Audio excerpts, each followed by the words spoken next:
Well, hello everyone. Welcome back to another episode of Dungeon Delving.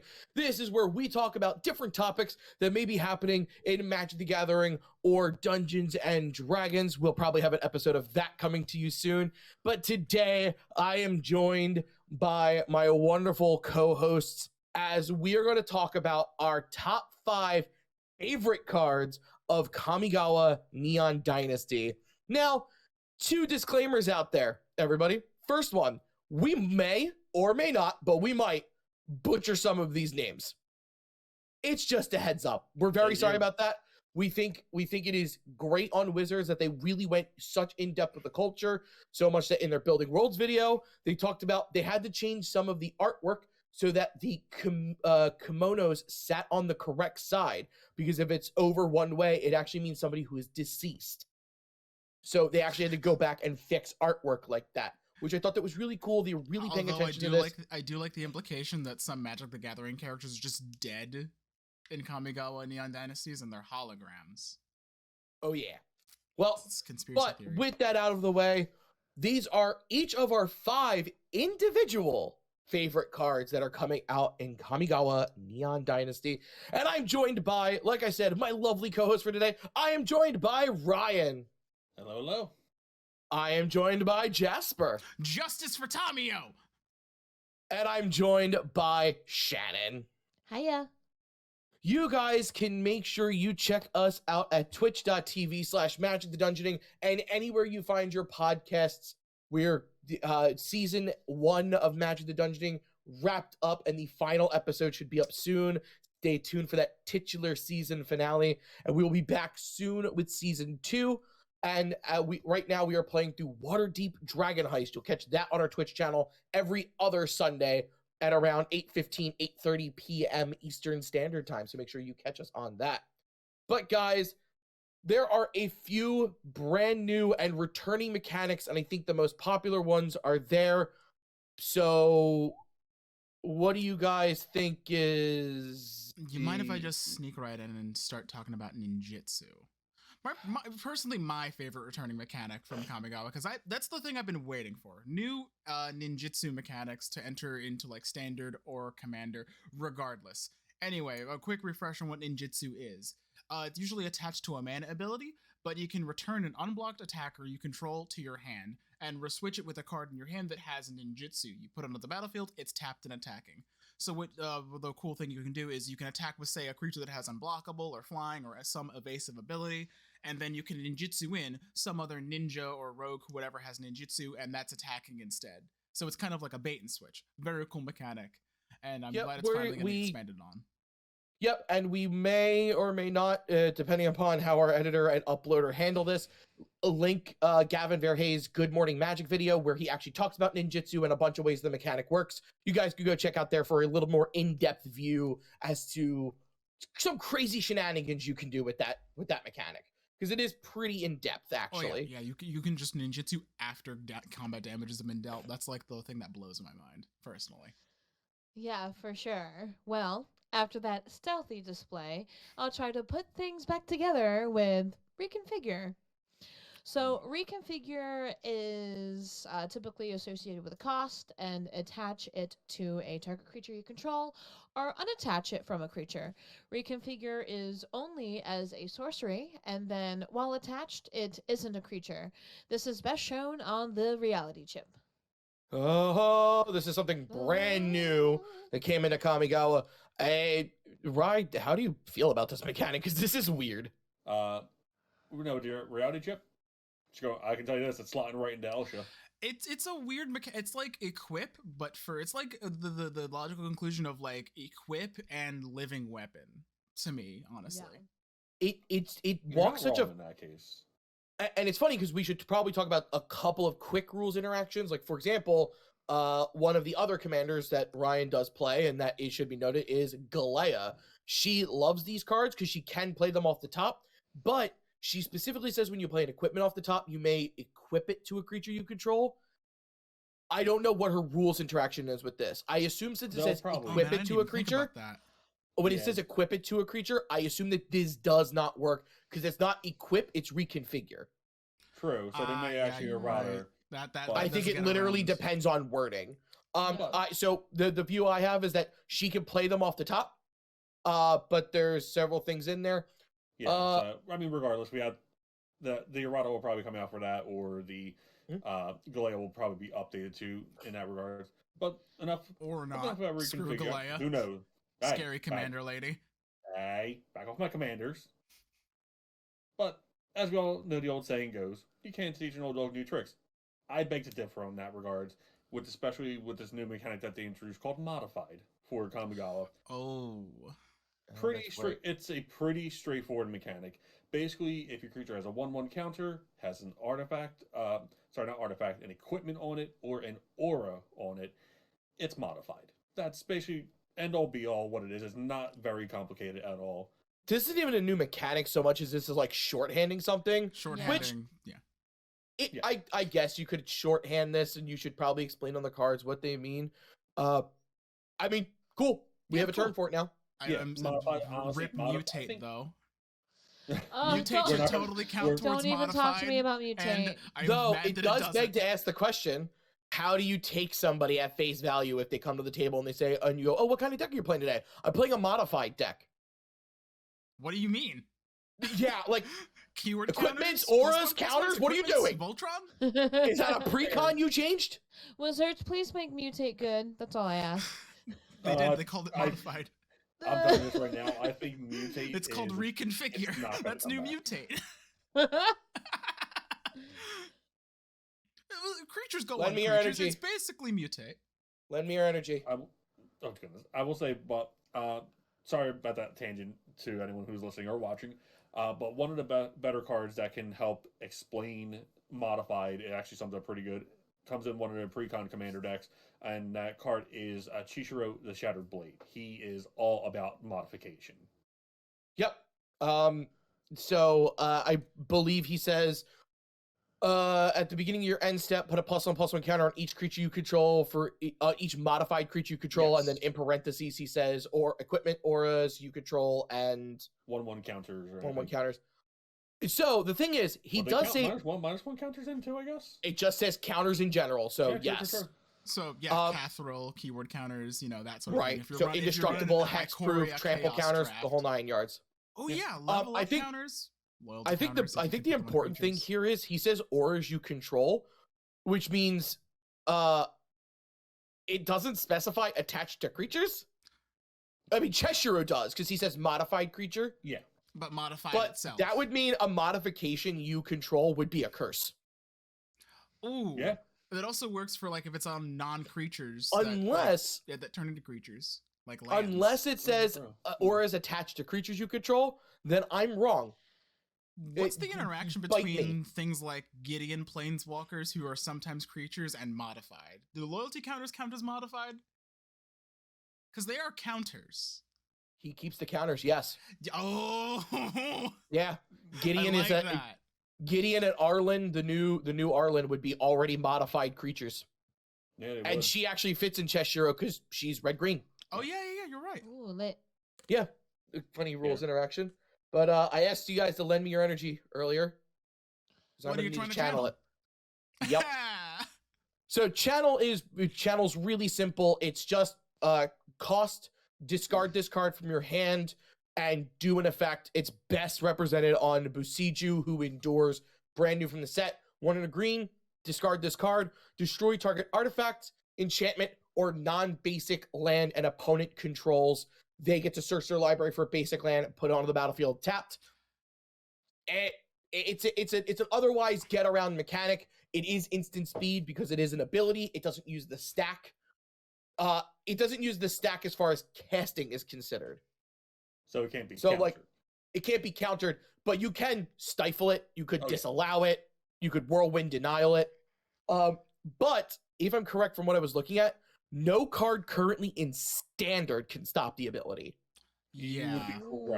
There is one which makes it very powerful. There is one other card I did find in the set which turns this channel into a very fun mechanic. I think it's called Containment Construct. It's whenever you discard a card, you may exile that card from your graveyard. If you do, you may play that card this turn. So you could channel and then just play the land. Wow, that is really neat interaction, actually. Yeah. Wow. Can you tell? I'm a madness player. How could you tell? And there's one last technically mechanic we need to talk about, which is completed. It appears only on Tamio completed Sage. If you saw a reaction video, you saw how heartbroken we were about that.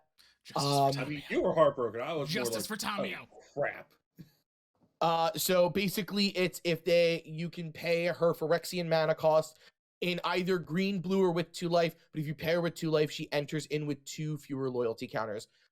Judging from what Mark Rosewater, I believe, said, and a couple others, that this is an ability only for Phyrexian Planeswalkers, which means, first off, that means there's going to be more than one. That there's more. Which, Secondly, it I think this is a pretty good balance, because just giving Planeswalkers Phyrexian mana is really troublesome. So I think that this is a very nice balance. I swear to God, if they do this to my boy Koth, I'm gonna riot. I mean, we don't know what happened to him. Yeah, we have no will be idea. So mad. Would you Stay rather him tuned just for be that dead? reaction video? Because I will just light fires. Would you rather him just be dead? Yes. Shannon, Don't do that to my boy. Shannon, you had to say something? Nope, totally forgot about what I was gonna say. It's fine. Oh. Well, if you remember, let us know. Yeah, Just bring it up whenever. Yeah. But is that all? Because I've definitely seen enough mechanics in my lifetime. Poor Diva. But let's get into the best part: honorable mentions. Honorable mentions. Ryan, why don't you start us off with your honorable mention for today? I'm gonna ask a legitimate question first. Jasper, did you keep your honorable mention the same? No. Oh, thank God. Okay, had to ask. Oh, my honorable mention for me fanboy. here is Mech Titan Core. I'm glad I Yes, changed it. I'm a fanboy. I was not budging It's from this. the Megazord. I am telling It you really right is, now, though. Like, that's the crazy part. Yeah. I am Have getting you an seen the altered, token? Yeah, I am getting an altered done for that card, and it will be the Megazord, the OG. Of course you are. Where's the secret Mighty layer, Morphin. wizards? Oh, I'm waiting on it, dude. Mhm. Wizards drops that bomb, and you're like, sure, I'll take my money. It Yeah, will come right. in due time, probably. I'm hoping. Knowing I'm hoping. wizards. So, I mean, Mech they're Titan Core was Both the... owned by Hasbro. where is Mech Titan Core? I'm looking for it. It's I'm so prepared. for 2 mana. It's an artifact vehicle. It's got 2 power, 2/4 toughness. You can pay 5 colorless mana and exile Mech Titan Core and 4 other artifact creatures and/or vehicles you control. You can create Mech Titan, a legendary 10/10 construct artifact creature token with flying, vigilance, trample, lifelink, haste, and it's all colors. When that token leaves the battlefield, return all exiled Mech Titan Core, all exiled cards with Mech Titan Core, except Mech Titan Core itself, to the battlefield, tapped under their owner's control.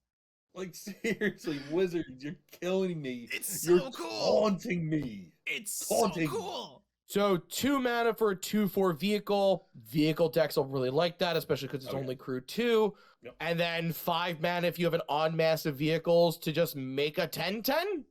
Yeah. Like a 10/10 that can compete with Merit Lodge at that. Now I want some artwork of like Merit Merit Lodge Lodge, fighting it with a can honestly- Megazord. it can literally almost compete with some of the Eldrazi's. Oh man. Yeah. It still gets Yeah, like- bodied by Blightsteel though. Oh, absolutely. Absolutely. Oh, yeah. Blightsteel's the White Ranger. Except Megazord. that, well, Darksteel Colossus gets past it just a little bit. Like, you're going to take a point of damage. Yeah. But, wait a minute, doesn't it have lifelink? It has lifelink. Never mind. No, it doesn't. You net Mech Titan bodies the Darksteel Colossus, actually. What the fuck? You net 9. I will say this right now. If I ever play against anybody and they get Mech Titan out and you play the song as you pull out the token, I'll just scoop. You have the game, you've won. It goes in the same deck as Door to Nothingness for me, because it's just like, I love things that you could do that are really cool, but no one will ever let you, and if they do, you earn the win. I don't care. Let's be realistic. This goes in any of the big vehicle decks. The new one with Katori, Pilot Prodigy, I believe is her name, and Depala, Pilot Exemplar. Yep. Both those decks want to run this vehicle. It's a 2 mana 2/4 for crew 2. They can both crew it really efficiently. And then if they just so happen to get those extra ones out there, they're making a 10-10 that they no longer have to crew. It just goes and beats face. Yep.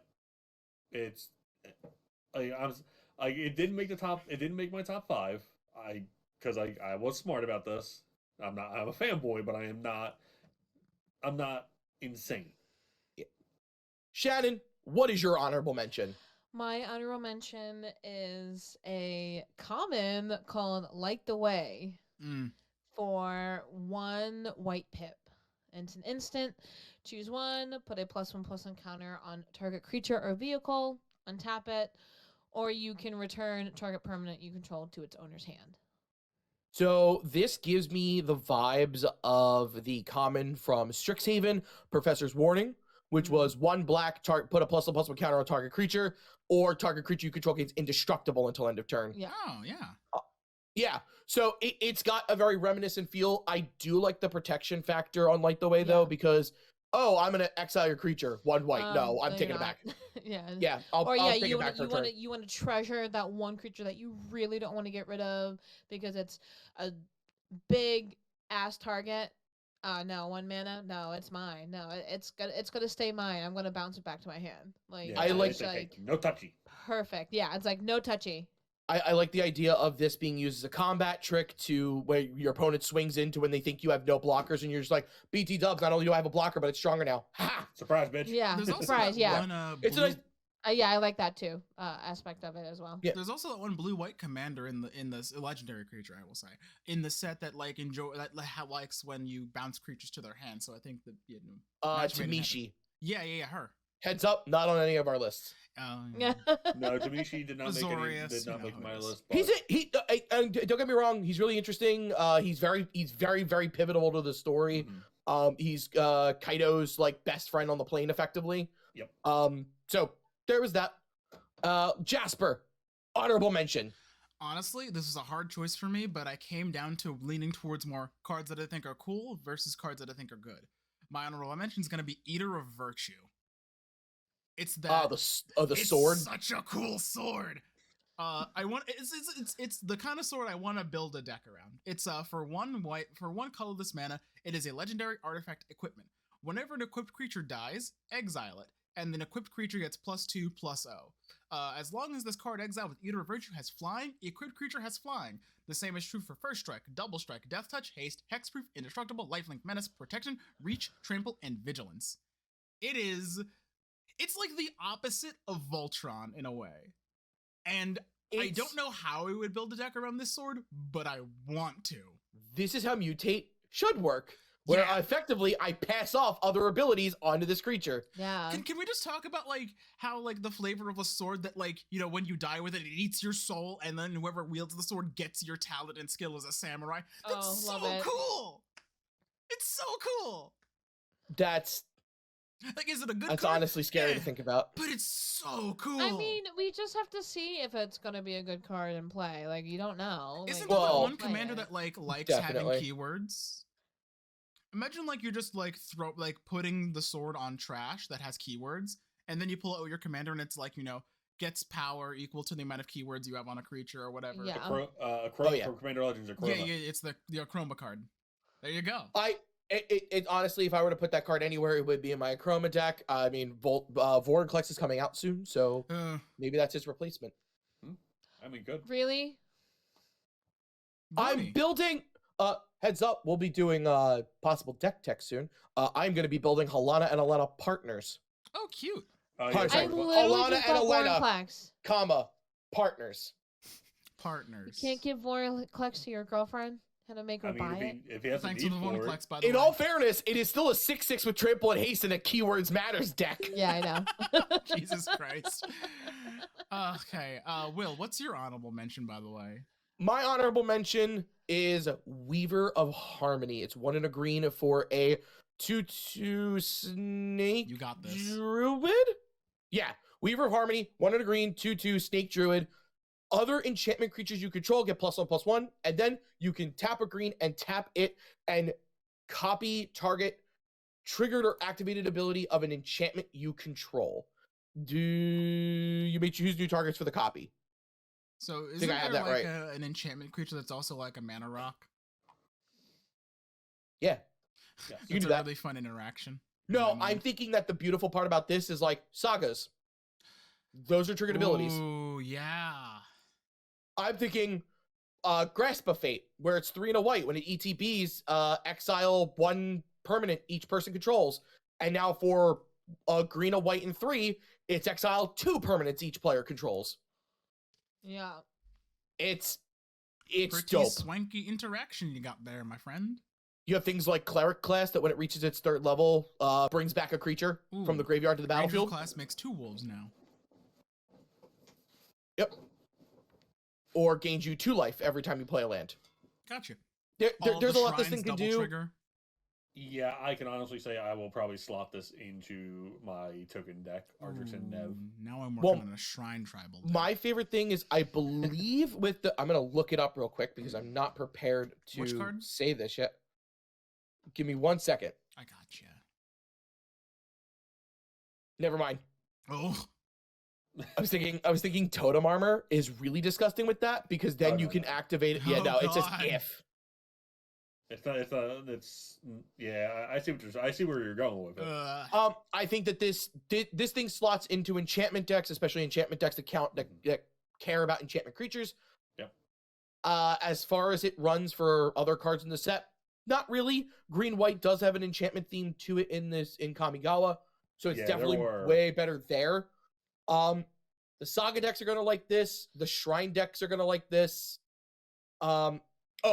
Before we go on to number 5s, real quick, shrine, not a creature type. It is They only an did- enchantment type. Yes, they did clarify. Mark that Rosewater did shrines- come out and say flat out, shrine is a enchantment subtype, not a creature type. there goes my enchantment, my shrine tribal deck. You can Never still gonna play be Shrine so wrong. Tribal. You can still play Shrine Tribal. We got the Goshintai of the Living Shrine, I think his name is. He's the He is a- 5-color Shrine Commander. Every time a non-token shrine enters the battlefield, create a 1/1 Shrine creature token. It's so cute. Yeah. So it doubles up. Some of the shrines in this set are pretty. I mean, Like, whoa. comboed with the shrines from that previous set that we got that had shrines, whatever it was, M20. M21. M21. Yeah. There are like, what, 10 Stone- shrines? 16 There- now. There are 16 16. now. Yep. I think 17 in total because the Actually, yeah, 17 now. because yes. that commander guy is also a shrine. Yes. So yeah, there's that. So Ryan, why don't you give us your number 5? Why not? And I think I'm the only one who had him on this list. Okay. My number 5 is Goro, Disciple of Ryusei. Interesting choice. I Kedora. know, Goro. I like what he can do. So Goro, I say it too fast, sorry, is a 2/2 goblin legendary creature goblin samurai. He has 2 abilities. 2/2 for 2. Okay. Yep. 2 mana, red and 1. Real easy to get out. Pay a red, creatures you control gain haste until end of turn. or Already pay- good. Yeah, right there. Already the good. Haste is just the haste ability is on there. Single His red for second- all creatures with haste. Kenrith Yep. is pretty strong, isn't he?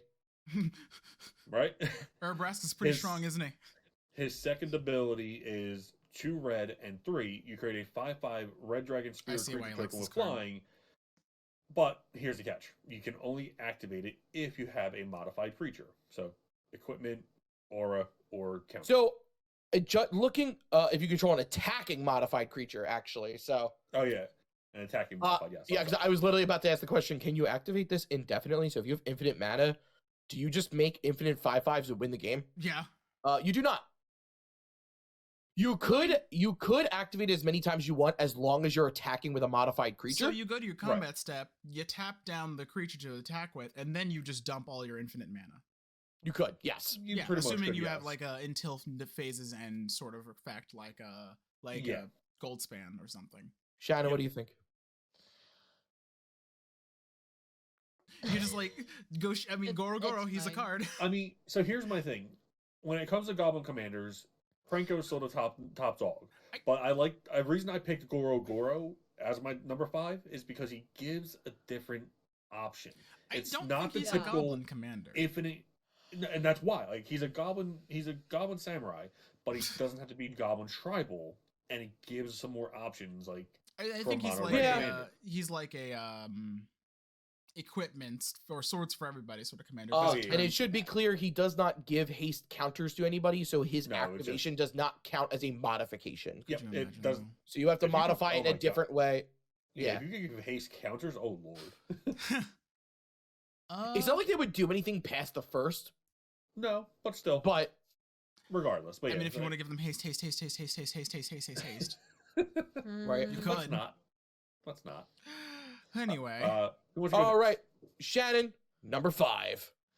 My number 5 is Tempered in Solitude. Good It choice. is a red and 1 for an enchantment. Whenever a creature you control attacks alone, you may exile the top card of your library. You may play that card this turn. ooh, Red, Ooh. aggressive red card advantage. The only Okay, so I have one issue with this card What? alone. Yeah, I know. there's a lot If of it cards in this didn't set that say do that. alone, even just one card would But- be advantage. But you could run like a bunch of like hate bearers or like surprise combat tricks. And so then like if you have like surprise combat trick words Combat are really tricks. hard. Combat tricks. It's like, oh well I have more creatures on board, there's a second combat phase. I'm going all in. Like Can I? And I actually can. One of those combat tricks, Kalia. You attack with her alone. Ooh, Her yeah. ability triggers. You cheat in the creature. Tap and Yeah. attacking. The trigger has already gone off. Extra combat next turn. Boom. Master even of if you have Cruelties like a loves Don't red get me this. creature wrong. with like menace, like that's still like, and with this card that's still like gas. Oh, no. Again, the card is good. No, Again, yeah, no, it's I- good. Bill, It's I my agree with you, though. only issue with that card. Yeah, I agree with you. It's a valid To be reason. fair, I think it's strong in this set because there is a bunch of cards that are like, hey, attack alone. A bunch because, of, you know, Well, bunch of- so Yeah. it is This- the this- red-white draft archetype, which is Yep. actually very heavy in samurai. A Yep. lot of samurai and Which, and warriors in the set have, when they Mm. attack alone, do something. Every samurai Right, in so this set's a compare with freaking some of that. Ronin.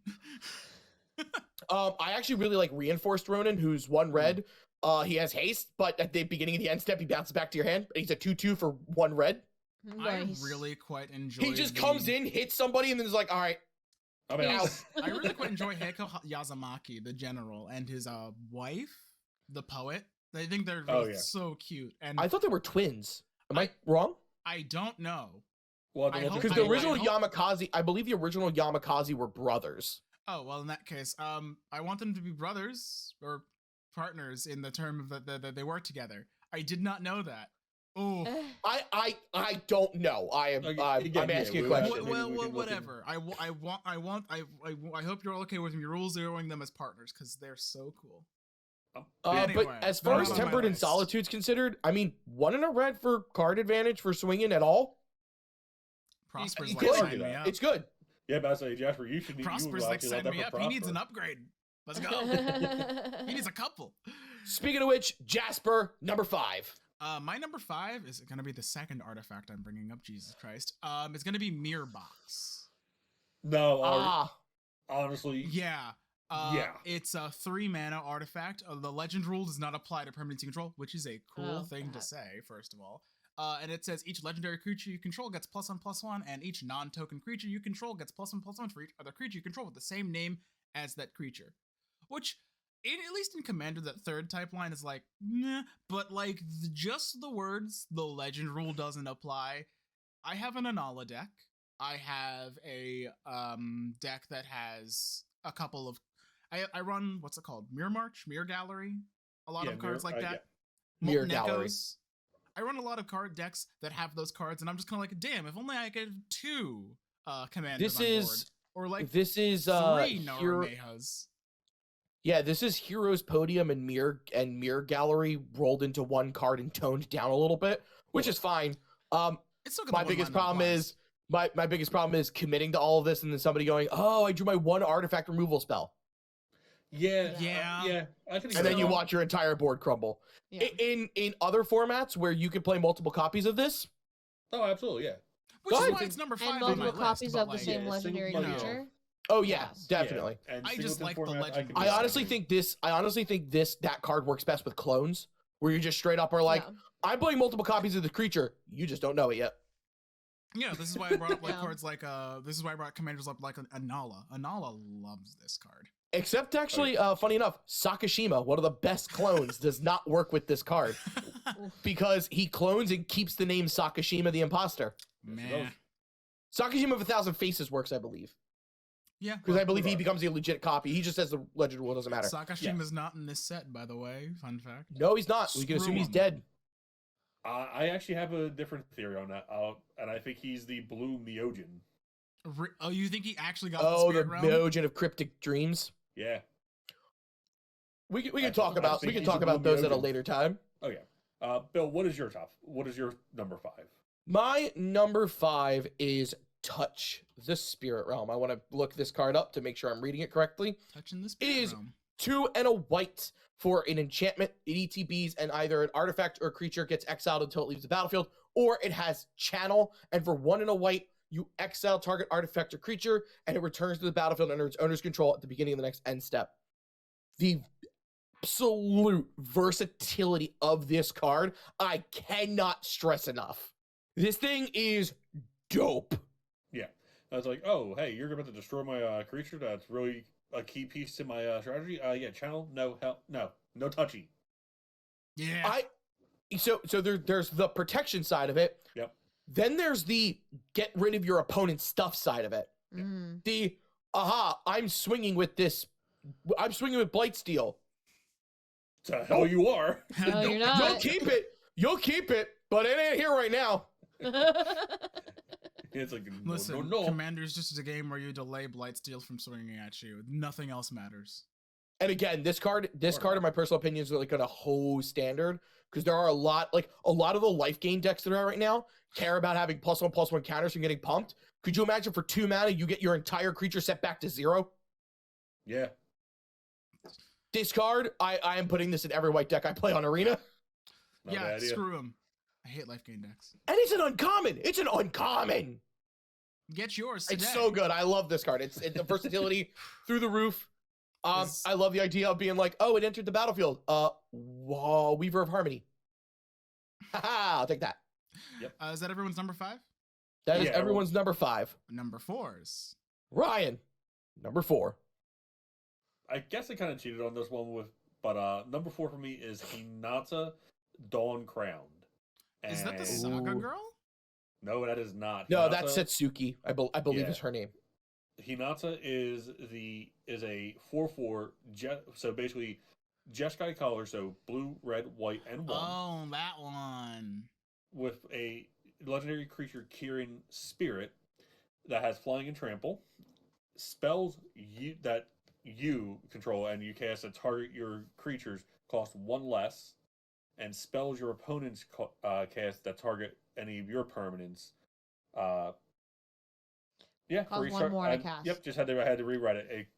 Reread it, and That's yes, they extre- cost that's 1 more. It's just extremely Yeah, Jeskai in my that's so mind. Oh, it absolutely is. This It's- is. You can say hello to my new commander. Oh, really? Yep. Yeah, that card is going to be Annoying. yeah.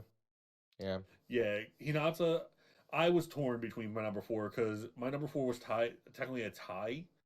Hinata and the other one was Ishin. I like both of them, but Hinata's more my playstyle.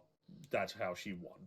Ishin's dope as well. And Oh, like yeah, whatever, she like is. and then like that just gets crazy Mhm. for when you try to play removal and it says you may do one or both. Yep. And it's like destroy this or Mhm. destroy this. You have to pay even more mana into that when that commander's on field. Yep. So like your opponent's removal are just going to be fracking expensive, but your removal, oh man, I like that Exactly. discount. I really I- enjoy this for the purpose that, like, we just got Ikoria like 2 years ago.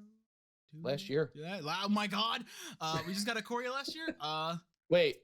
No, 2 years No, ago. 2019. 2019. That's what I'm saying. Like, what year? I had is to think it? about it for a second too. I was like, what is wait, time? We Like don't know. Ikoria, we had No one like the knows. Jeskai set for that. I'm so into it. I Yeah. Gabi is still one of my favorites, and they still gave us some of the cutest tokens ever. Yeah, Josh Lee. I watched the Commander Night, the Game Nights video. Well, sorry, the Command Zone video, and they pointed out that you could do things like Comet Storm, whereas a multi-kicker of 1. With Hinata's ability, that's just multi-kicker. Choose any number of targets you want. Yep. Comet Storm targets literally everything but your stuff. Wait, hold up. Run that by me again. Comet Storm is red, and X, I believe, and it deals X damage to any number of targets, as long as you paid the multi-kicker for each target, and the multi-kicker is 1 added to the spell. So Hinata just goes, this is going to do 5 damage to every single thing on the battlefield that's not made, plus all 3 of you. So the cost is Comet Storm, 0 functionally, and then whatever Effective. damage The multi-kicker is not existent on that card. This says Literally. deal X damage to each. Yeah, when he pointed out, I went, I undervalued this thing. I underrated the shit out of this thing. I have Why decided. don't you listen to me? Oh, it's on. Whoa. That card turns Winds of Abandon, which is a 2-mana sorcery version of Swords to Plowshares, into a Swords to Plowshares at sorcery speed. Yes. Again, and another point is, I have actually not watched the Command Zone video. Yeah, I've been staying blind for the set too. So for me personally, Hinata is a burn commander because all of the burn spells are going to cost 1 less. Yep. So like, lightning strike. Burn. Oh, lightning strike's the worst lightning bolt. Not Hinata, it's a lightning bolt. I'll add it to the list.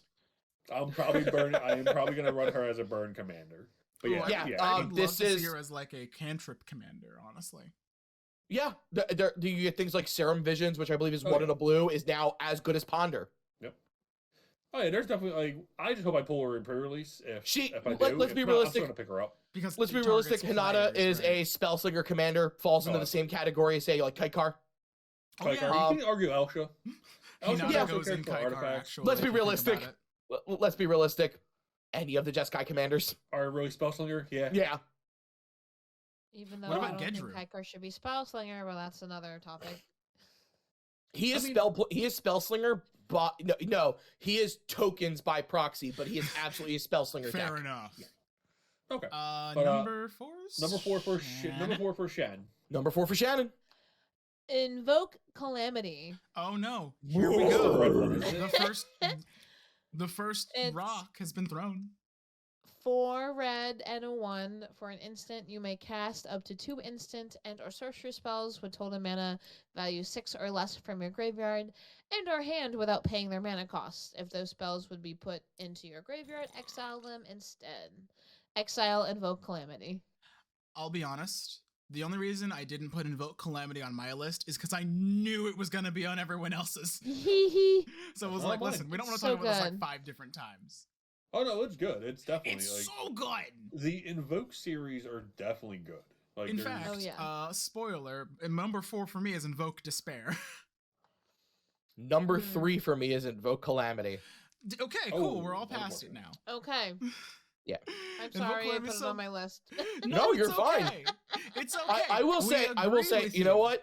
I got a different one for my number 3, so we'll just continue on.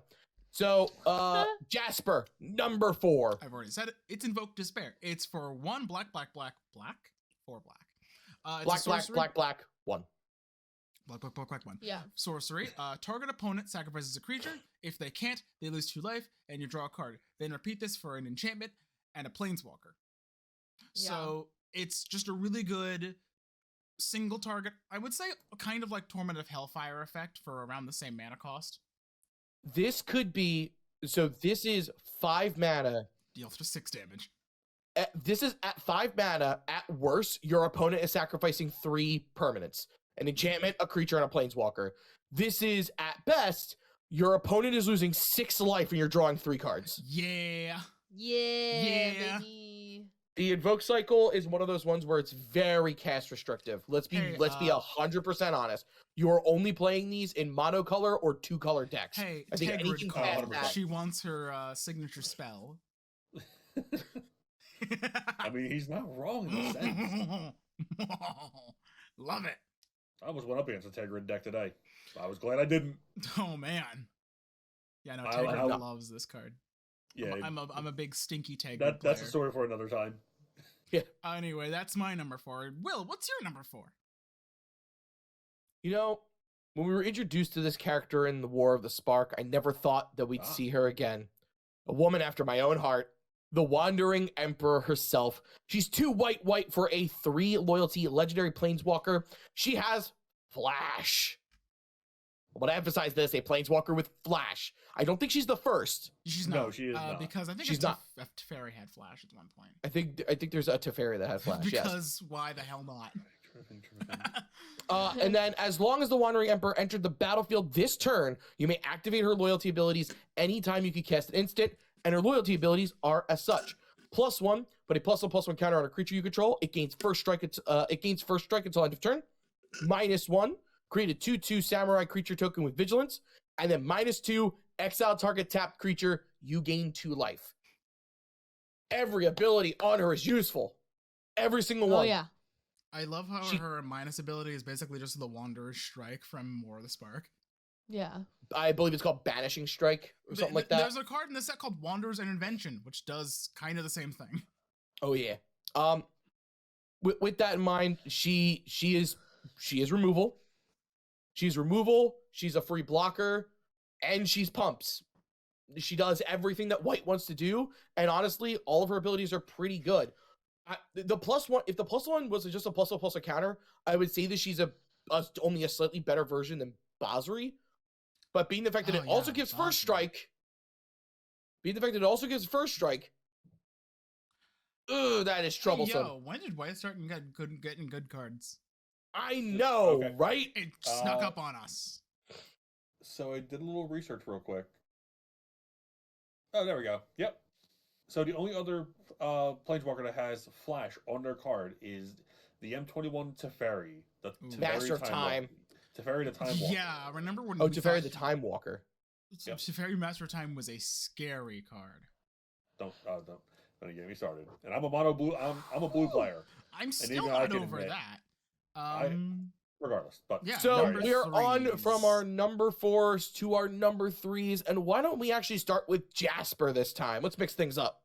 Yeah, okay. I was totally prepared Ooh. for this. Let me just Scandalous. my number 3 is Thousand Faced Shadow. oh Yeah. he was close to my list. So- I'll give you that. Mm-hmm. So for 1 blue, it is a creature human ninja with ninjutsu and flying.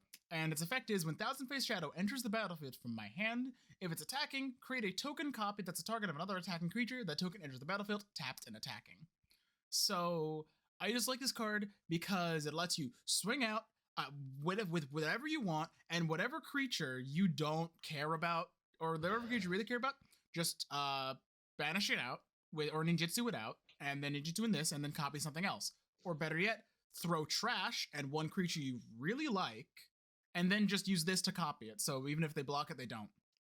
Yeah. I think something that should be mentioned about that card is the token does not go away at the beginning of the end step. Yeah. That is just a token you made. Period. Token of Master of Cruelties. Yes, good. Isn't Master Cruelties legendary? Yes, No, he's he not, is. because if he was, he would be a commander. I will confirm that.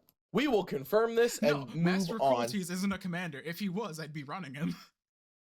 There's no way he's legendary.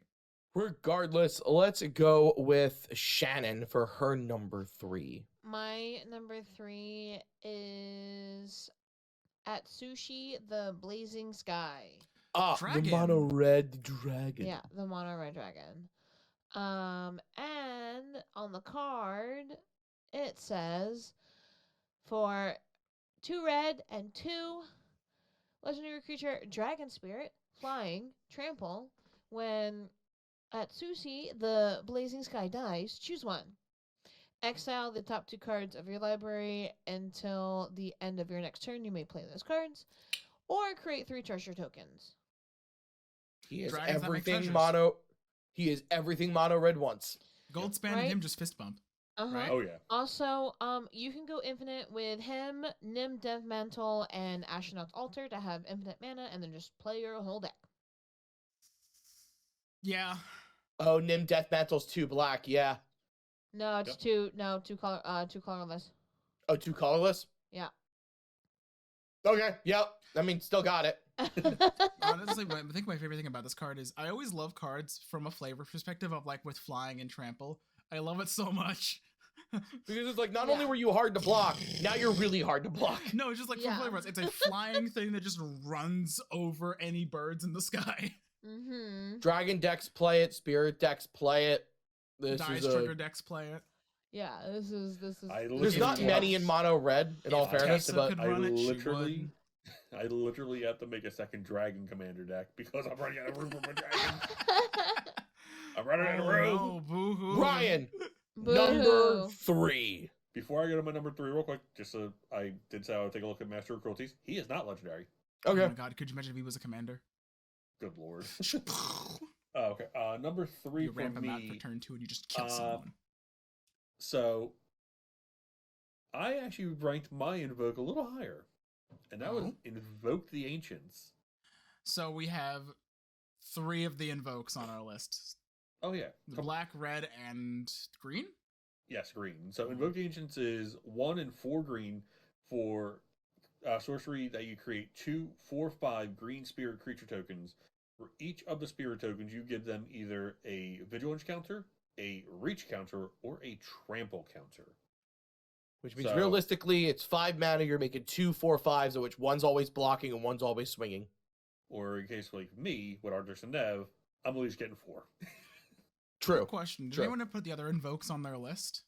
No. Can I went with. But we'll stick with Invoke the Ancients for right now. But yeah, I mean 5 mana for 2 4/5s. Can't argue that at all. Like Of which I need to be able to block a flyer. Reach. Haha. Invoke the Ancients. Yeah. I realistically, when I'm playing this, one's getting reach, one's getting vigilance. One's always swinging, one's always blocking. Yeah, Oh, no, yeah. I can agree with that. Yeah, but no, Invoke the Agents is good. Like I think the 4/5s definitely makes one beefy blocker and one heavy hitter. Yep. Ooh. Completely agree. Yeah, that's why I put it a little higher on mine. Again, opinions. Everyone has their options. Oh yeah, of course. Yeah. And for number 3, mine was Invoke Calamity, but I'm going to expand it. We're going to talk about the rest of the Invoke cycle. Yeah. So real quick, we have Invoke Justice, which is 1 white. 1 white. It's return target permanent card from your graveyard to the battlefield, then distribute 4 +1/+1 counters among any number of creatures and or vehicles target player controls. So I love the yeah, I mean, part. White is starting to get into that idea of bringing permanents back from the graveyards. We see it on Sun Titan. We see it on Resurrection. We see it on Brought Back. Oh yeah, Brought Back. So, Sleeper card. Yep. So we're seeing a bunch of cards that do that, and then also distributing 4 +1/+1 counters. I mean, job. yeah. That's pretty Good good. job. Yeah, White does a lot of tokens for ETB cards, so I can imagine, like, play Priest of Ancient Lore from Adventures in the Forgotten Realms, gain a life, draw a card, and then pump your team a little bit. I think it's good. And then the final one is Invoke the Winds, which is 1 blue. Blue. Gain control of target artifact or creature, untap it. Plain and simple. It's Steal like, somebody's thing, untap it so you mass can use it. manipulation, but single target. Yeah. Yeah, mass manipulation was blue XX. Yep. So this is a toned down version. I have a Nihilord deck. Probably not going to make it in there, but never say never. I love the flavor text for Invoke the Winds so much. Are you seriously telling me that the heavy combat mech blew away? And the artwork's just funny to me. It's so funny. It's Risona, who's a card in this deck. She's like, so the mech blew away. You're telling me you didn't do your homework. The wind was real strong that day. I'm sorry, Risona. All right, well, let's go to number 2 with Shannon. Number 2 is gonna be fun. These are the ones I'm looking forward to. My number 2 is the reality chip, actually. Jellyfish. Yeah. Is it because it's jellyfish? No. Okay then. I just thought it was fucking good. It is good. I believe it's 1 in a blue for artifact creature equipment jellyfish. Mm-hmm. It's a 0/4. It has the reconfigure we talk about, where you can look at the top card of your library anytime. That doesn't matter if it's an equipment or a creature. And then as long as it is attached to something, you can play lands and cast spells from the top of your library, which is insane card value. Easily picking up 2 copies for Elsha and Galaia. I think the nice thing about something like this is the fact of if the creature it's attached to gets destroyed, this just becomes a creature again. Yeah. Like, Which dope. is nice. It's the Jellyfish Commander we've all been waiting for. It is that's right. It's a legendary equipment creature. I don't know who would play it as a commander, but have fun with that. I mean, it's mono blue. You can. It's Mono blue artifact creatures. That I think wouldn't be fun. I think to it me. holds the position for most interesting commander just based on rules text. I just want to say, Oh, like, they made a legendary jellyfish before they made a legendary flippin' phoenix. Wizard. Legendary artifact. What Which are you is doing? strange. Which Also we should have be to, clear- then we have to ask the question, wizards, what are you doing? We want a Should also- phoenix. Make it jellyfish. Should also be made clear, equipment, not a creature type either. No. No. Let me coat of arms with Alright. all my swords of. Ryan, you're number 2. Probably gonna get some flack for this, but I actually hope if you haven't looked at the I got my flack ready. the story for Kamigawa, my number 2 is Tezzeret, Betrayer of Flesh. You son of a bitch. Yeah. I thought you were cool. No, We don't. no, trust me. It pained All right. me. Yep. Block, unfollow, You just got followed, uninvited. unfollowed. You're no longer invited to the cookout. It honestly, I will say it. It pained me to put him at number 2. But after I read over his abilities, Stinky garbage he is man. useful. Believe me when I say this. I'm not going to spoil anything in the Kamigawa story. If I'm the anyone listens trash or watches man. this, but I hope in somewhere in the future, in another set, when he makes another appearance, because I guarantee you, if he's doing what he does in this set, he'll make an appearance again. I hope he gets his ass whooped so hard. The only reason they killed Dak Faden is so that there's no one powerful enough to steal the bridge. All right, Dak Faden's Oh, I dead. forgot he could just steal things. Yeah, Dak That's Faden like his just like. thing. Then again, imagine Dak Faden with the planar bridge. That's not great either. But at least he's not I- hanging out with I would- Phyrexians. I would Honestly- rather have Dak with the planar bridge than Tezzeret. Dak's just going on a road trip with the bridge. It's gonna be a wild ride.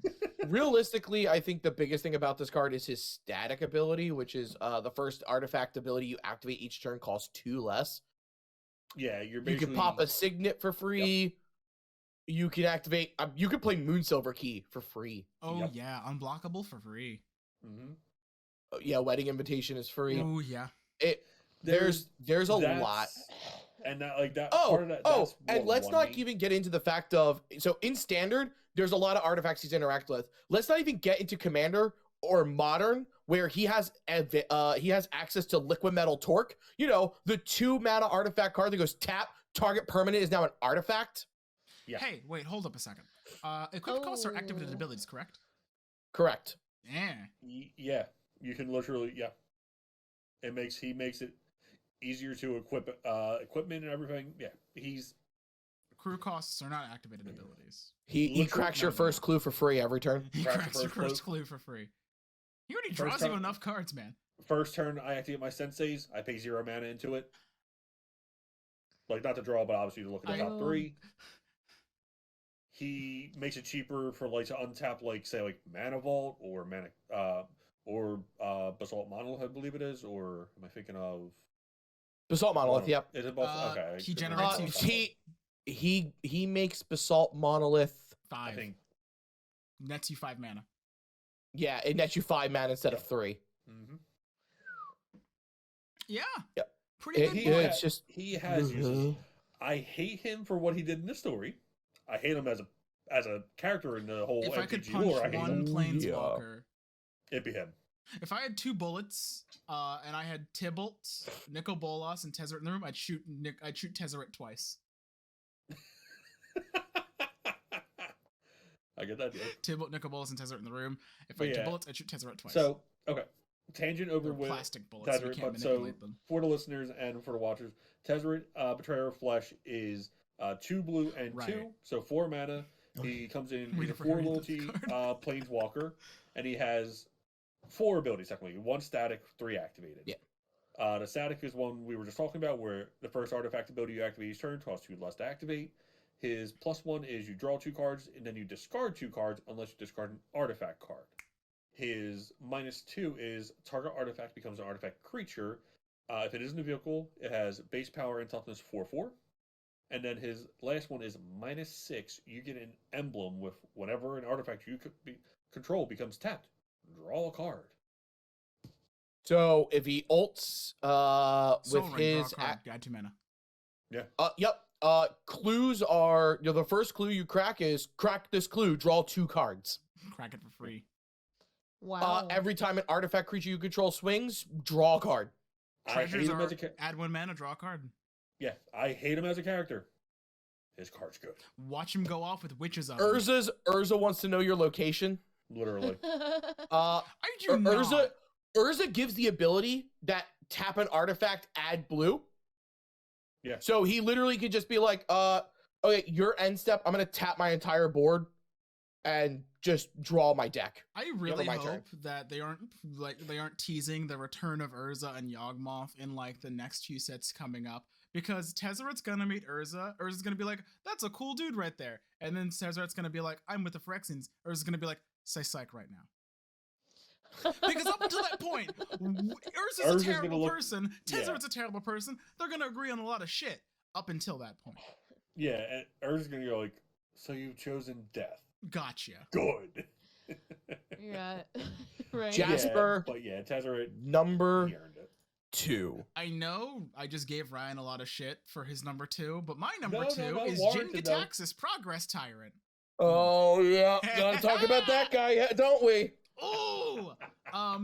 Progress Tyrant, 5 blue, legendary creature, Phyrexian Praetor. Whenever you cast an artifact, instant, or sorcery spell, copy that spell. You may choose new targets for the copy. This ability triggers only once per turn. Whenever an opponent casts an artifact, instant, or sorcery spell, counter that spell. This ability triggers only once per turn. He is a 5/5, by the way. Yeah, he gets stronger from his I array. So- think he's dope.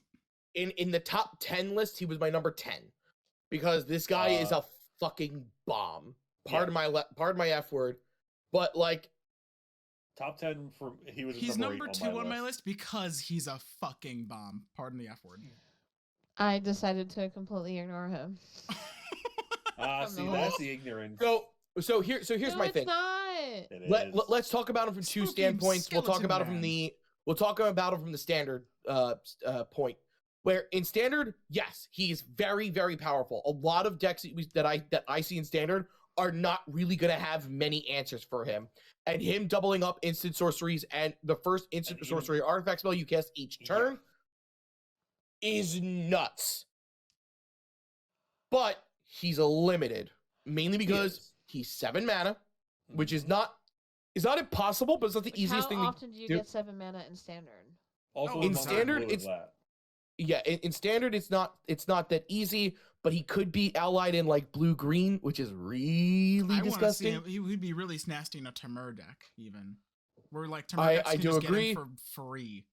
I Yeah. also think he's pretty nasty in a blue-red artifacts deck. Yeah, mix him Oh, with yeah. something like Goldspan or any of the other treasured cards that exist in standard these Oh, yeah. days. comes out But on the turn one thing that we can 5, talk about, and turn I think the 4. thing that makes him a real bomb, is how hard he is to remove. Yep. You have to do at least 2 removal spells to actually kill him.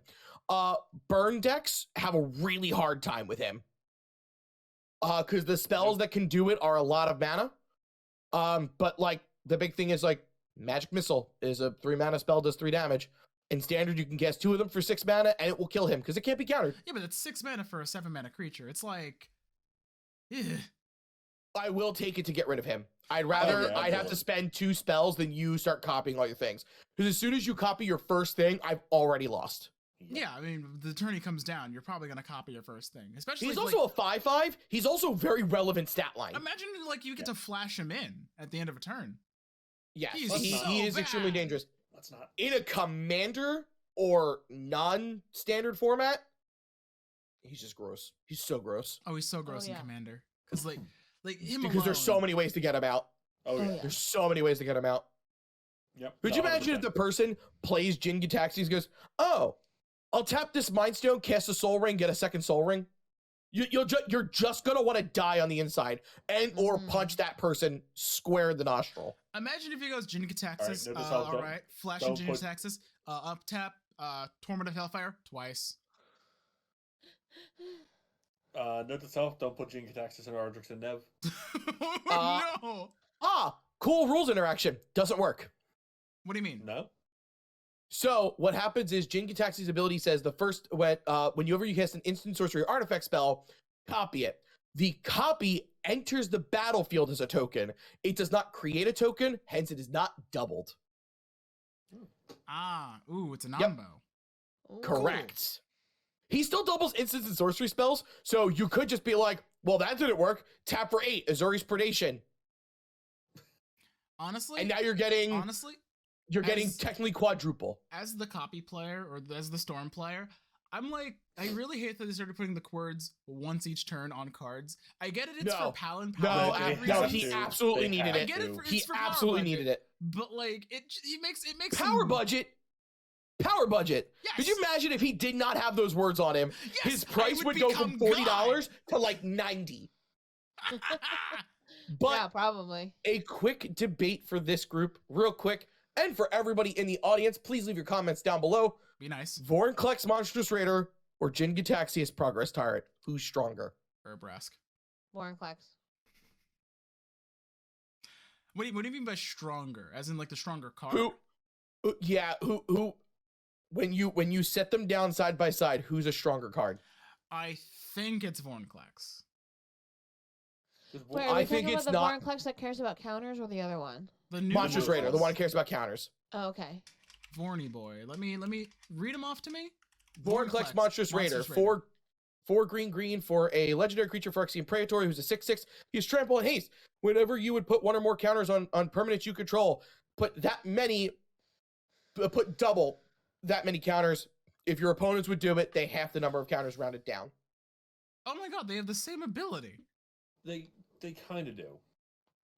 Realistically, and we saw this with the previous Praetor cycle, which is effectively the Praetor gives you a huge boon, and your opponents it's an absolute nightmare for. Double this, half that.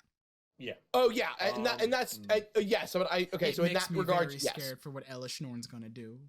tokens. How about She's gonna Shield double. Dread? She's gonna double tokens. How about Shield Dread? Ooh. She's probably gonna force discard. Probably. Ooh. If I Or but if I were to Brassy the make a Everyone's difference- gonna give you a last strike. Wait for it. Oh, so he's just gonna come back with a mechanic from an unset.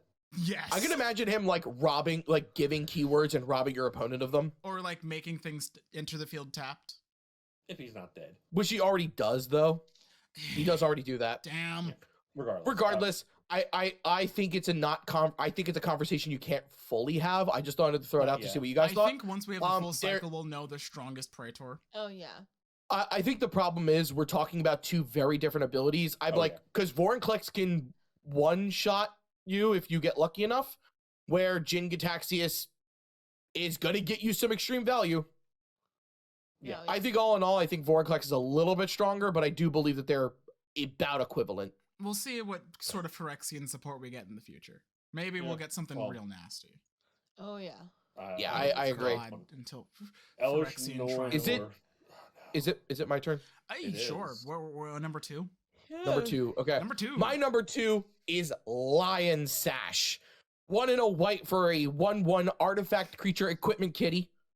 It has, you may pay a white and exile a card from a graveyard. If it is a permanent card, put a +1/+1 counter on Lion Sash, and then equipped creature gets +1/+1 for each +1/+1 counter on Lion Sash. Reconfigure for 2. 2? 2. 2. That Fun is card. powerful. Mm-hmm. It's fun. I can see why it's on your list because it's a very fun effect. There's a lot of decks that care about graveyard recursion in Innistrad alone, white was one of the ones that did get it. But they were also one of the, if you got blue, who's got Disturb, who got a lot of Disturb and Flashback. I think they got both. This deck, there's a lot of graveyard recursion stuff going on in certain formats. But I mean, this is the opposite of graveyard recursion. This is just like, if there's a way in white to load up this is graveyard hate. This is like what white needs. Oh yeah, this is graveyard hate. So like, also, I think of just the fact of, if you get another creature out, let's say you pay 3 into this. Let's say you have like 5 mana.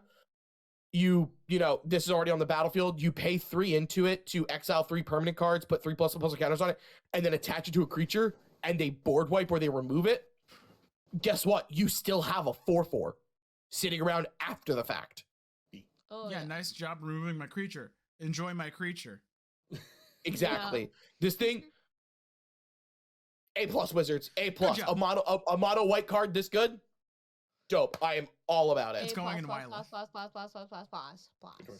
a bad choice. Now we are in to our numero uno. Number ones. Before we do numero unos, I do want to do one thing. I'm going to disrupt this a little bit. I'm throwing out another honorable mention. I cannot do this to this card. Throwing out an honorable mention to the bestest of boys, Yoshimaru Ever Faithful. He's a good boy. Yoshimaru Ever Faithful is a 1 white mana for a legendary creature Doggo. He is a 1/1, and whenever a legendary permanent enters the battlefield under your control, put a +1/+1 counter on Yoshimaru Ever Faithful. Partner. He's a good boy. Did you read his flavor text? Because it breaks my heart. Why? Oh, yeah. Day after day he waited, knowing the Wanderer would one day return to him. That boy is the bestest. He is the bestest. He's the bestest boy. We do not deserve him. Waiting for the Emperor to return. Like a good boy he is. Yoshimaru, I had to do and we that. can talk about the fact that he's actually really solid. He cares about just legendary permanents, ET being in general. Mm-hmm. He's in white, which is really good at flickering. Oh, yeah. I mean, you can play things like Iganjo, which is one of the new lands here. It's a legendary land. Mm-hmm. There's a lot of permanents that will come in for free and just do this. You have like Mox Amber. Yeah, there's 0 mana, legendary artifact. And let's also talk about the fact that he's never going to be just mono white. He does have partner. Yeah, and that's, I think, like makes and even then mono white. I wish he had partner and companion. So that he could be both. Listen, Wizards is still on fire because of companion. It's going to be another year-ish before we get that. With that out of the way, we are going to talk about our number ones. Again, our favorite cards from the set. So why don't we start off with Shannon, your number one? My number one is Kadama of the West Tree. The final Kadama. Cycle is complete. Final Kadama. So it is a legendary creature, spirit, for a green and 2, and it has reach. Modified creatures you control have trample. Whenever a modified creature you control deals combat damage to a player, search your library for a basic land card, put it onto the battlefield tapped, and then shuffle. This card is gross with like Hamza, Guardian of Erishin, or like Tauren's Fist of the Angels, where they all care about +1/+1 counters. Oh my god, you ramp. A quick question about what the fuck about Obun. Did the trees that he makes already have trample? Yes. Yes. Okay, then never mind. But he also doesn't put any counters on those trees. He just makes them as large as he is. I technically could also put counters on said trees if I wanted to. Yep. So after she hits with Obun, if she does and gets that land onto the battlefield, gets the landfall trigger. Oh yeah. Oh no, there are tons of cards in green that are just like, hey, here's a counter for doing nothing. Now it has trample. Oh yeah. Yeah, and he actually helps out a lot of the problems of modified decks in general, which is just they never have a way to really make that super high power matter. He goes, hey, you matter to me. Go get him, Tiger. We love you, Oh, yeah. Kodama of the West Tree. Can't wait to see Kodama of the Northeast Tree. or waiting. because we're from Magic the Pennsylvania, Kodama the Kensington tree. Kodama of the Northeastern Tree. His flavor text just says, "Yo, give me that John." No, wait My until God. wait until we get like a cowboy set, or for Magic that we get Kodama of the Western Tree, Oh my God. I'm just thinking the next one is Kodama of the No Tree. Kodama of the Center Tree. We already have Central. There actually is a Damn it. central. Wait, there is? Yep. Yup. You have Kadama north, south, east, now west, and central. Yeah, I think he's kind of Wow. niche, but Kodama definitely works for modified decks. Yeah. Oh, yeah. By the way, he says modified creatures you control, meaning you can have a creature that has double strike due to an equipment, and he now has trample. Also, Like, if you play Kadama of the West Tree with, I don't know, Adventure of Zendikar? Yeah, he gives all the plants trample. Yup. Can we just say that the Kodamas have been getting progressively stronger over time? I think the Kodama of the I think east is north, the strongest. North or east, I think. the was one that came out in stronger. Commander Legends is the That's strongest the in my personal strongest. opinion. Yeah, it's the Because East, I'm yeah, looking back at he's it, in my like Absorbed Kodamas deck. of the North, the South, and the Center. They're just like, wow. Yeah, disappointing. it is this one good? Yes. Is he definitely like? Is he definitely going in the decks that care about having counters or equipment Or or modified, artifacts yeah. on them? Oh, Oh, absolutely. yeah. 1,000%. We'll see you in the Northeast Tree, Northwest Tree, Southwest, Southeast Tree. I'm waiting They for it. made the wrong turn at Albuquerque tree. Woo! Ryan, Okay. number 1. I don't think anyone's going to be so shocked at Is it this. a dragon? It's a dragon. What dragon? It is Kura, the Boundless Sky. That's The green dragon. Ooh. Yes. The green dragon, I like him. Just like Atsushi, he does one of two things, but real quick. So Kura's ability, or not ability, mana cost is 2 green and 3. So I believe he's the same mana just as Atsushi. I know the blue No, one. Tsushi is 4 mana. He's the He is cheapest of the 4. dragons. He is the cheapest. Okay, the blue one's the most expensive. He's At actually, 6. Yeah. Then the other 3 are 5. I just So, read the card for the first Kura- time. Whoa. Yeah. Kura has flying and death touch, and then when he dies, He's a fucking 5/5, right? 4/4. Okay, he's a 4/4 with flying and death touch. Yep. Haha! Screw your dragon. That's a 6/6 inferno. And then he has They're does one of supposed two to things, die. just like how the other dragons are in this. First option is when he dies, get 3 lands out. I had to reread that because 3 lands sometimes to they the say hand? basic. 3 lands, put them in your hand, then shuffle. Oh yeah, no, he's not basic. He's straight up 3 Lands. lands. Yay! Or you create an XX spirit creature token where X is a number of lands you control. So he's good early, So- he's good late. Yeah, either way. Like, he is useful. Like, there's honestly, out of all 5 dragons, I'm not counting the 6th dragon, the Bluebird dragon, because Kyodai. yeah, I'm not counting Kyodai. Kyodai. Kyodai is his own thing, or her thing. I think it's a female dragon. Regardless, thing. It's a dragon. doesn't It's matter. Yeah, it doesn't technically matter until MTG discusses it in the lore. Regardless, Yay. the dragon cycle that for this set, no dragon has been a disappointment. All the dragons do something good in their respective colors and they help you in the game. You see that Adventures in the Forgotten Realms? It's not hard to make all your dragons good. We don't talk about yeah. Moon. We don't talk about Icing Death. I think see that's you, in Black Galaia. Dragon. Icing Death is in See- Chroma. Icing Death is actually, I think, the weakest out of the 5 from AFR, personally. Easily. Even Death is good. And Old Gnawbone is stronger than him by leaps and bounds. Old Gnawbone, I use him in Commander game today, and I got 14 mana off of that. Anyway. Oh, that's what I heard today. Okay. Yeah. Jasper, number 1. So this is both my number 1 in terms of artwork and mechanics. My number 1 is Satoru Umezawa. Yeah. Ooh, Yeah. remember that ninjutsu we talked about? Here Yeah. it comes. He is one blue-black legendary creature, human ninja. Whenever you activated a ninjutsu ability, look at the top 3 cards of your library, put one of them into your hand and the rest on the bottom of your library in any order. This ability triggers only once per turn. Each creature in your hand has ninjutsu, by the way.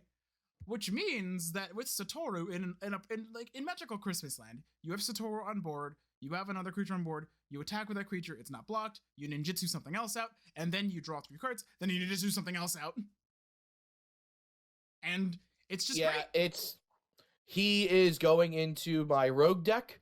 Rogues and ninjas, and then warriors and samurais were 2 tribes that were actually linked together. He will be in my rogues deck. Yeah, like, straight up. I love him.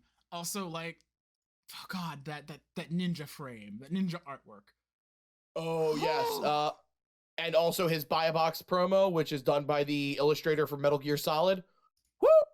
Yeah, God, he looks pretty. Like, oh hey, Jin Gitaxias for 4 mana. It's situations like that where Jin Gitaxias, you just go, God, he's strong. It's Jin Gitaxias ninjutsu. It's just like, uh-oh. Oh no. Oh yeah. Ulamog would like to know your location. Ninjutsu's an alt casting. No, it's an activated ability. Oh yeah. Okay. Cool. Oh no, but imagine Blightsteel. It's just you're dead. It's 4 mana, you die. It is. I'm gonna swing at you with this 1/1 who's unblockable. Okay, I'm gonna pay 4 mana, Blightsteel. Die. So I'm of 2 minds. I feel like now I want to make a ninjutsu deck because like the original Ninjutsu Commander didn't really interest me. But you don't want to be a poser. But I don't want to. Yeah, I don't want to be that guy who's like, oh, so you're gonna join the ninjutsu team now? I don't want to be that guy. Oh yeah, be that guy. I understand. Just go ahead and be that guy. I might still be that guy. That Metal Gear Solid art's Yeah, dope. it's fine. You can be that guy. It's fine. Alrighty. I'm sorry, Atrada. I tried. My number 1. And I will say that Ryan and I were very similar this set. My number 1 is Junjie the Midnight Sky. He's 3 black for a 5/5, a legendary creature, dragon spirit, and he has flying and menace. And whenever Junjie the Midnight Sky dies, choose 1. Each opponent discards 2 cards and loses 2 life, or return a non-dragon creature card from your graveyard to the battlefield. You lose 2 life. Woo! Boy, Sidisi, Nihilor, all my decks with black are calling. I would like to know your location. Good lord, man. Oh my god. So first off, I believe stat-wise, he's the strongest of all the dragons. I believe at 5/5, he is the strongest. 5/4, 3/3, 6/6. The blue one's stronger.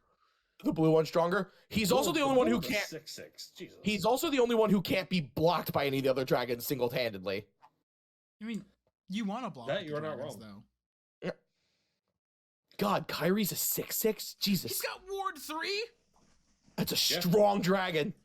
So yeah, Right? look. That's exactly what Black wants to do. Turgrid would like to know your location. Every deck that has Reanimator, because like there are so many black decks that play aristocrats that want to sack this thing at instant speed. Hi. Like that just go. Oh my god, he's stronger than I thought. What? Put target non-dragon creature card from a graveyard onto the battlefield under your control. He doesn't care whose graveyard it is. Yeah, he's my number 1A++. He just goes, oh, hey, you had a Blightsteel die? Well, before it goes to the bin, mine. In response to your Blightsteel dying, I'm going to sack my dragon. Nice Blightsteel. He mine now. To be fair, okay, it's another black card in the line of like, hey, I your can't thing wait died. until I play Lisa. Mine. I'm so excited. Tegrid, Gissa, Junjie, Vadrock, or whatever his name is. I want to say that with the invokes, like much like with the invoke cycle, all 5 monocolored dragons are very good and all stand up in their respective colors. I just personally feel that out of the 5 of them, Junjie is the strongest, in my personal opinion. Where we do like is he anything compared to Kukusho? Absolutely not. No. But if we look at this dragon cycle and compare Atsushi, Junjie, Kairi, Io, Kura, and Ao to Yosei, Kiga, Kukusho, Jugen, and Ryusei, nailed it. These 5 are way better balanced, and honestly, as a group, are stronger. Yeah, Mhm. no argument. Should you run all 10 dragons? Absolutely. Like, you're if you going for can, yeah, run all 10 of them. Why Go not? for it. But Dragon I- Reanimator. yeah, like I love the idea that this. Yeah, I just love this dragon. Reanimation. My favorite color is black, followed very closely behind by white. Oh God, it's got my name all over this card. I am slowly, unfortunately, becoming a Simic player. Y'all are gonna You hate me. dirty, dirty Am I Civic the player. only one? Are me and Shannon the only ones with integrity left? She's been gruel since she started this train. I mean, given Oh, I'm I more- switch. I won't even lie. I could be thrown. I'll throw myself under the bus. When I first started this game, I was definitely Obzon, white, black, green. And just because of my pure spite of green for all the cards it gets, I am now Esper, white, black, blue. Anyway, It's purely out of spite. You hate us because you ain't us. Oh, I don't hate nothing. I play the colors that give me silence the. Folks, green player. I just want to I play the say, colors that give me the best commanders. No, not best, but the fun. Folks, it's fun for me. I just want to say from us here on behalf of Magic the Dungeoning, thank you for tuning into this episode of Dungeoning, where we gave off our 5 each personal cards of Kamigawa Neon Dynasty. What are your cards that you're looking most forward to? Please like, subscribe, comment, hit that notification bell with any manner of dragon you see fit, and tune in next time after we have a pre-release and we discuss how we feel about our cards Aftermath.